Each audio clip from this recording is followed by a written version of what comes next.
कुर्ला पश्चिम परिसरात बसचा एक मोठा अपघात झाला आणि या अपघातात आतापर्यंत 6 जणांचा मृत्यू झाल्याची माहिती समोर येते, तर 49 जण जखमी असल्याचं सांगितलं जाते।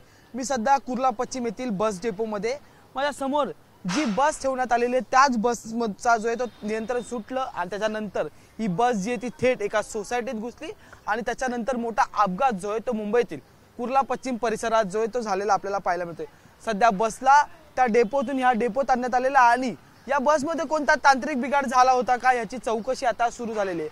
फॉरेन्सिकची टीम सुद्धा या ठिकाणी दाखल झाली होती। त्यांनी बस मधल्या सगळ्या गोष्टींची जी आहे ती तपासणी केलेली आहे आणि काही वेळातच हा अहवाल जो आहे तो समोर येईल।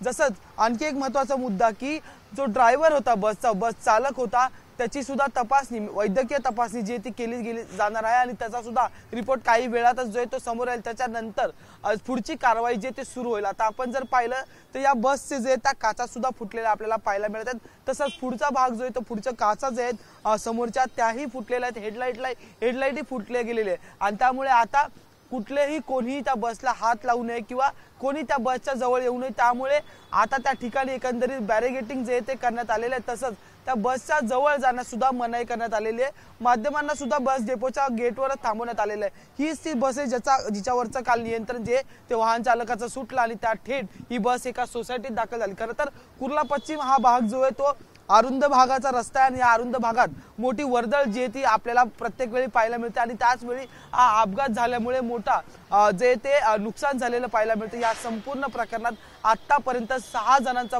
मृत्यू अशी अधिकृत माहिती महानगरपालिकेकडून येत आलेली आहे।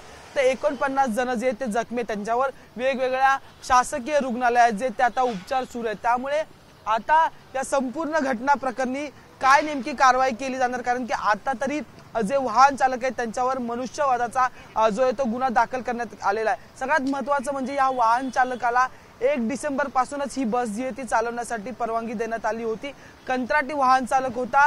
कोरोना काळानंतर हा वाहन चालक जो आहे तो कामावर रुजू झाला होता आणि काही दिवसांपूर्वीच, म्हणजे काही अवघ्या 10 ते 15 दिवसांपूर्वीच ही बस जी आहे ती त्यांना चालवण्यासाठी देण्यात आली होती। त्यामुळे या संपूर्ण प्रकरणी आता प्रशासनाची, पोलीस प्रशासनाची आणि इतर बेस्ट प्रशासनाची काय कारवाई होणार हे पाहणं महत्त्वाचं ठरणार आहे। व्हिडिओ जर्नलिस्ट अजय शिवतरकर सह मी अजय माने, एबीपी माझा, मुंबई। एबीपी माझा, उघडा डोळे बघा नीट।